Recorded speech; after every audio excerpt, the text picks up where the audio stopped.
materi kita selanjutnya ya. Oke, adakah anak-anak yang sudah pernah ke pantai? Angkat tangan. Oh ya, semuanya sudah pernah ke pantai ya. Coba ceritakan, di sana kamu melihat faktor abiotiknya apa saja? Abiotik. Faktor abiotik itu faktor yang sudah mati.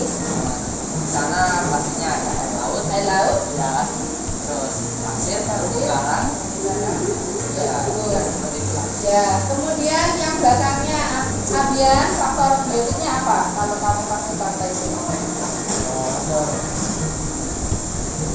Ada apa di tepi pantai? Ikan, Oh iya, ikan. Terus tumbuhannya apa? laut, Rumput laut. Terus yang di pinggir pantai itu apa? Ya. Hari ini kita akan mempelajari materi interaksi makhluk hidup. Sebelumnya kita nanti akan pengamatan di luar kelas ya. Jadi Bu Ani akan mengajak kalian jalan-jalan di lingkungan kita. Kemudian kemarin kan kalian sudah mengisi angket yang Bu Ani edarkan ya lewat Google Form. Dan di situ saya sudah tahu minat kalian, ada yang suka olahraga, ada yang suka berenang, mancing, kemudian suka pecinta tumbuhan dan seterusnya. Nanti kita bikin 3 tim, di mana satu tim yang suka olahraga nanti mengamati biotik abiotik di halaman sekolah yang di halaman depan ada lapangan olahraga itu. Kemudian yang mencintai atau hobinya berenang, memancing, nanti kamu mengamati ekosistem yang ada di kolam ya, di sekitar kolam di situ. Terus yang suka tanaman ini nanti mengamati di depan kelas ada taman-taman. Nah di situ nanti Bu Ani akan kasihkan worksheet, nanti kamu isi sesuai pertanyaannya di sana, paham ya? Kemudian setelah mengamati nanti kita akan berdiskusi lagi di tempat yang sudah disediakan. Jadi anak-anak, siap? ya, Ini kelompok yang di taman, ini yang di olahraga ya. Oke, wawan dulu.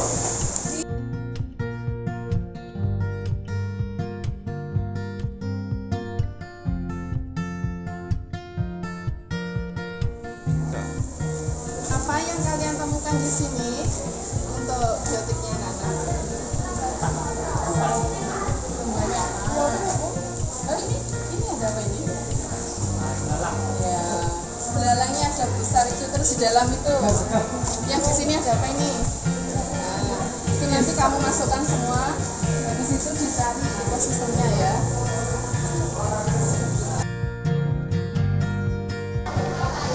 Gimana? Apa yang ditemukan di sini? Oke.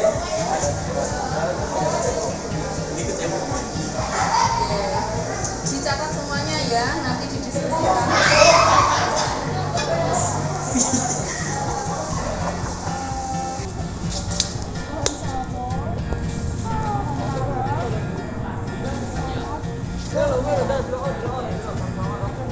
Abiotiknya jangan lupa itu dimasukkan semua. Habis itu ya ekosistemnya nanti disertakan ya, yang apa namanya rantai makanannya ya. Oke, apa aja yang ditemukan di sini? Ya, balon ya. Terus yang itu balon warna kuning. sama komponen abiotiknya ada pasir, Pasir sama apa? batuan, Ya. batuan. Nanti mungkin di sini kan kayak nggak ada ini ya hewannya atau gimana, tapi nanti kamu masukkan itu hewan atau rantai makanan yang mungkin bisa terjadi di sini ya. Semut. Ya.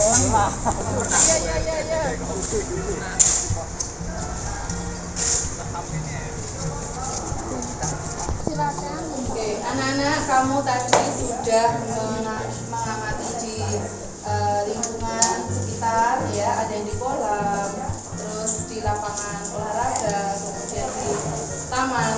Nah sekarang kita akan menuju ke sesi selanjutnya, yaitu dengan mengkoneksikan antar materi. Kamu nanti akan melihat literasi yang ada di perpus. Tapi sebelum itu, sebelum ke sesi selanjutnya, mari kita refresh dulu pikiran kita. Mungkin kalian kemarin ada masalah atau sebel atau marah ya, nah atau rasa kecewa yang kamu rasakan. Sekarang coba letakkan semua pensil, pulpen, ambil posisi yang rileks, tegak, tangannya ditaruh di paha ya. Nah, kemudian posisi tegak, silakan pejamkan mata kalian. Anggap semua beban kalian itu sudah nggak ada. Kamu nggak punya beban, nggak ada rasa tekan, nggak ada rasa marah, sebel atau benci. Ambil nafas dalam. Rasakan semua oksigen yang masuk ke dalam paru-paru. Jika kalian melakukannya dengan serius, pasti kalian akan mendapatkan manfaat dari teknik ini ya. Ambil nafas, tahan, keluarkan juga semua perasaan negatif, perasaan benci, marah ya, tertekan karena banyak tugas, keluarkan semua. Ambil nafas lagi, rasakan setiap oksigen yang masuk ya, semua oksigen yang diberikan oleh Tuhan. Kamu rasakan semua aura positif dan hilangkan semua beban yang ada di dalam pundak kamu. Rasa benci kamu buang semua. Keluarkan lagi nafasnya perlahan. Ambil nafas lagi, tahan, masukkan nafas ke dalam diafragma kamu, ke dalam perut. Keluarkan perlahan-lahan.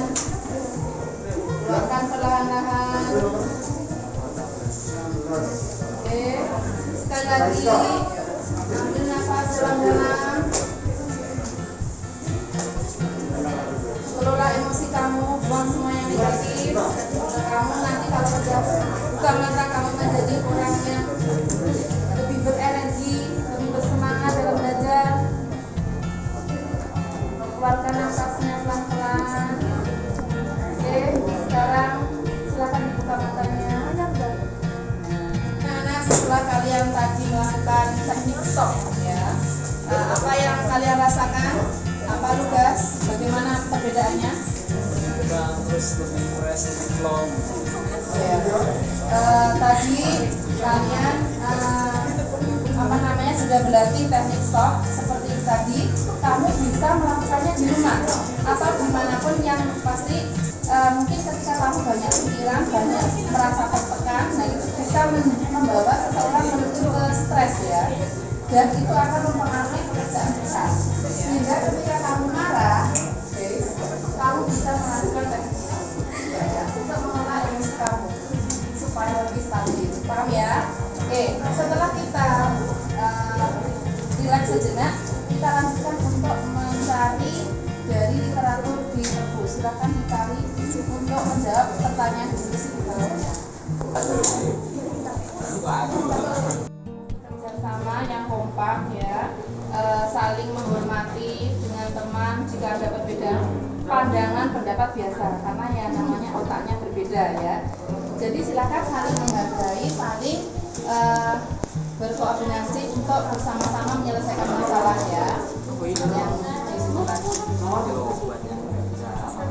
Jika ada yang ditanyakan, bisa ditanyakan bersama.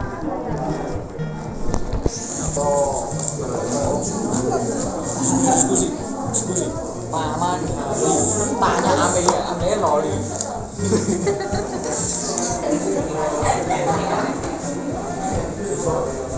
Lagi, sudah. Tasnya tadi masih di sana.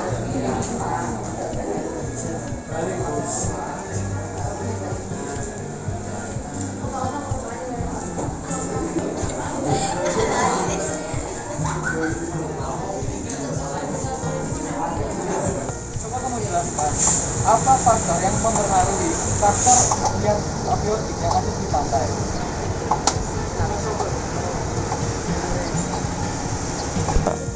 Mencari sumber dari internet untuk pertanyaan diskusi yang di bawah pengamatan itu, sumber pengamatan ya.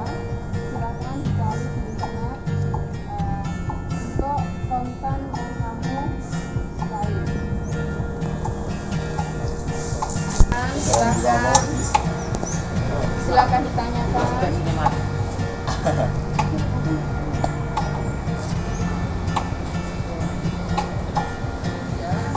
Untuk pertemuan kali ini nanti kalian bisa membuat untuk presentasi itu bisa bermacam-macam ya. Ada yang mungkin mau menyajikan dalam bentuk infografis, diagram, kemudian gambar, boleh. Mungkin mau gambar kolam terus isinya apa, ikan dan seterusnya, ataupun dalam bentuk PowerPoint. Jadi saya bebaskan kalian memilih sesuai dengan minat kalian ya. Yang suka komputer mungkin otak-atik komputer itu bisa menggunakan infografis seperti itu, atau PowerPoint atau gambar, terserah. Gitu ya. Oke, minggu depan siap untuk presentasi ya. Terima kasih. Perasaan saya saat merencanakan aksi nyata ini itu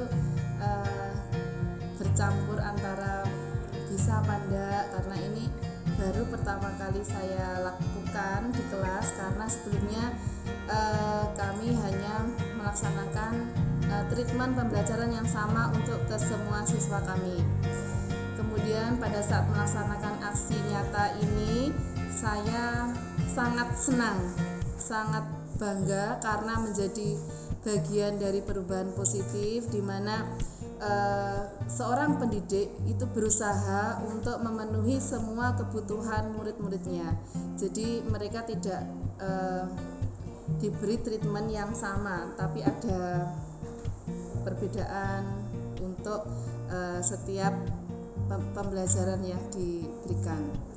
Kemudian pembelajaran yang saya dapatkan dari aksi nyata ini adalah tugas dari seorang pendidik itu sesungguhnya sangat mulia karena berusaha untuk memenuhi semua kebutuhan murid-muridnya. Jadi tidak memberikan pembelajaran yang sama untuk semua siswa. Kemudian dengan pembelajaran PSE, pembelajaran sosial emosional, guru juga dibekali dengan pengalaman menata, mengelola emosi baik untuk guru maupun untuk siswa, dan ini sangat bermanfaat sekali bagi pendidik maupun yang dididik, yaitu murid itu sendiri. Karena tidak dipungkiri kita semua pasti punya tugas yang sangat menumpuk, entah di rumah, di sekolah, harus menghadapi siswa, harus menghadapi teman-teman guru dan seterusnya. Siswa juga demikian, harus mengerjakan tugas yang menumpuk, bisa jadi stres karena terlalu banyak tugas seperti itu, sehingga sangat bermanfaat sekali pemberian pembelajaran sosial emosional ini. Dan tadi saya juga sudah melaksanakan teknik stop kepada murid yang biasanya itu saya lakukan ketika sesi siang. Jadi ketika anak di jam siang itu mereka fokusnya sudah menurun, semangatnya sudah menurun, itu saya ajak untuk teknik stop seperti itu. Kemudian perencanaan untuk memperbaiki pembelajaran yang saya lakukan tadi itu diantaranya pada saat belajar, pada saat identifikasi kebutuhan belajar murid, itu tadi yang saya lakukan hanya menyebar angket gitu ceritanya. Jadi perencanaan untuk memperbaikinya adalah diantaranya bisa dilakukan identifikasi pengetahuan awal yang dimiliki oleh murid terkait dengan topik yang akan dipelajari, kemudian melakukan penilaian untuk menentukan pengetahuan, keterampilan, dan sikap mereka saat ini, dan kemudian mencatat kebutuhan yang diungkapkan oleh informasi yang diperoleh dari proses penilaian tersebut. Bisa juga saya mendiskusikan kebutuhan murid dengan orang tua atau wali murid atau guru murid itu sebelumnya, atau dengan wali murid sebelumnya, seperti itu. Kemudian keterkaitan hasil pembelajaran dengan masa lalu itu sangat berbeda sekali. Kalau pada masa lalu itu semua siswa diberi materi pelajaran yang sama, jadi semua siswa dipaksa untuk paham mengenai setiap topiknya, setiap detailnya. Akan tetapi dengan pembelajaran berdiferensiasi ini, siswa tidak wajib memahami semuanya. Diberikan treatment untuk memenuhi semua kebutuhannya. Jadi ada siswa yang minatnya menggambar, itu nanti diberi tugasnya bisa menggambar dalam bentuk gambar. Kalau siswa yang mahir komputer nanti diberi tugas untuk membuat infografis atau PowerPoint seperti itu. Jadi akan sangat beragam sekali dan ini sangat membahagiakan bagi siswa, ya, memerdekakan mereka sehingga target pembelajaran itu bisa tercapai. Jadi tidak harus semua siswa itu mendapatkan nilai akademik yang maksimal, tapi dengan memantapkan bakat minatnya itu juga sudah merupakan pembelajaran yang luar biasa bagi siswa. Terima kasih. Secara sama, tapi mereka diberi treatment bahwa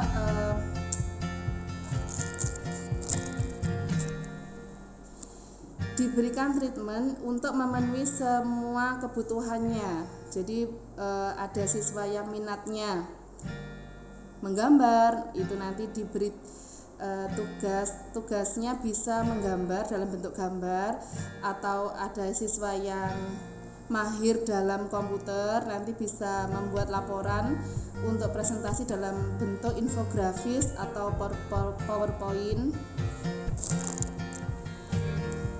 Atau siswa yang mahir komputer nanti diberi tugas untuk membuat infografis atau PowerPoint seperti itu. Jadi akan sangat beragam sekali dan ini sangat membahagiakan bagi siswa, ya, memerdekakan mereka sehingga target pembelajaran itu bisa tercapai. Jadi tidak harus semua siswa itu mendapatkan nilai akademik yang maksimal, tapi dengan memantapkan bakat minatnya itu juga sudah merupakan pembelajaran yang luar biasa bagi siswa.